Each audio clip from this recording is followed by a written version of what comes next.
What's up, movie world? So we're asking ourselves, do we see the Hangover 3 on the big or small screen? For the answer, it's time to look at some movie truth. I review movie previews. This movie exists. It's an obvious final cash-in on the name, franchise, and stars while they're still marketable, taking the rest of our money while we can still be manipulated and fooled into believing this will be as good as the first one. What about this story in this universe needs to be concluded in such an epic manner? From director Todd Phillips,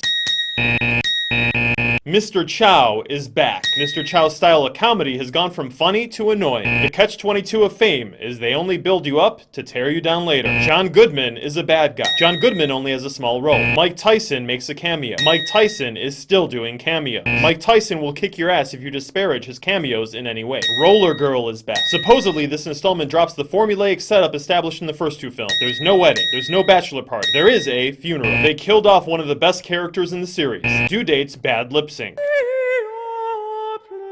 There's no tiger. There's no monkey. There's a giraffe that gets decapitated during a scene that has a continuity error. Did it duck its head under that previous underpass but get too cocky here and celebrate too early? This kid will be traumatized for life. They're gonna destroy Las Vegas. Oliver Stone stylized low angle. The music in the preview creates a played out tone for lame characters trying to be cool.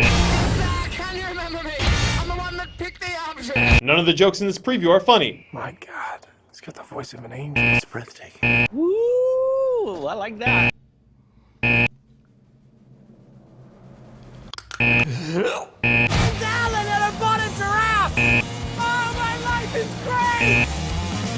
Come on, seriously. A tab joke? Melissa McCarthy cameo. Melissa McCarthy is in everything. Zach Galifianakis was the Melissa McCarthy of 2009. They only build you up to tear you down later. A wacky drugged out camera angle that was already used in the original. Bad guys with pig masks. This is an intervention who probably is depressed after his dad's death, so his family and friends coming together to snap him out of it, and he probably says something like, you know what will snap me out of it? If I can hang with my best buddies again. If we can get the wolf pack together. The term wolf pack. And take a road trip back to Vegas, which was the best memory of his life, in order to get his mojo back or some shit. We just figured out the entire story of the movie from one image. Prison riots are always awesome, unless someone gets man raped. Man rape is never fun. That doesn't mean that man rape won't be in this movie, because this writer-director still thinks the Thai transvestite joke from the second film was hilarious. The three main characters are tied up and left in the desert. Why even have the fourth guy? Oh yeah, that's the joke. He's only in the beginning of all the movies. This doesn't have the same story format of the previous films, but it sure has all of the cliches. They only build you up to tear you down later. This is a comedy trilogy. That doesn't happen much. Of mayhem and bad decisions. This trilogy is one of the cultural inspiration of the YOLO mentality. Killing a Rooster, Drinking and Driving, co-written by Greg Mazin. All the comedy here is forced. It's situational, not character-based. The characters here only have outer, not inner journeys. They learn nothing from their adventures, as explained here by Beardface. We've been on a lot of adventures together, but it seems like you haven't learned anything. And as a result, nothing has any lasting impact or genuine stakes. It's like an experience with a Vegas call girl. Pretty, but empty. We pay, we play, we forget. What's the point of struggling through something if it's not going to change you? Every character here is one-dimensional. This series could have been about three middle-aged guys who don't know how to let go of their youth and transition into the next stage of life. They feel unfulfilled and trapped, and are trying to find ways to avoid and escape responsibility, also known as adulthood. This series could have had the dramatic insights of John Cassavetes' Husbands, combined with the comedy hijinks of Bachelor Party. Unfortunately, none of those ideas are in this trilogy. They are replaced instead with shock, formula, and motivation for easy profit.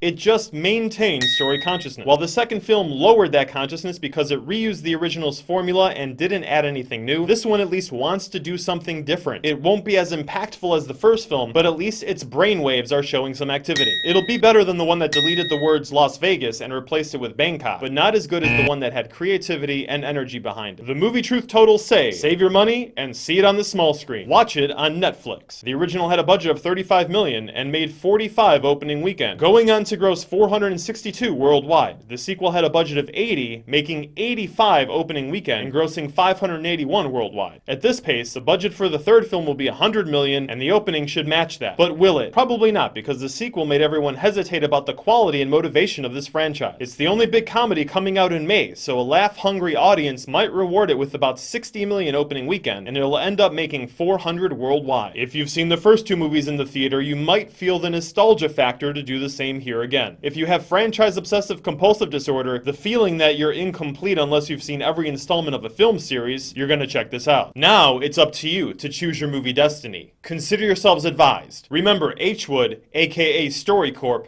always gives us more of what we pay for, so let's choose our movies wisely, because our good movie future depends on it. Until next time, long live good movies.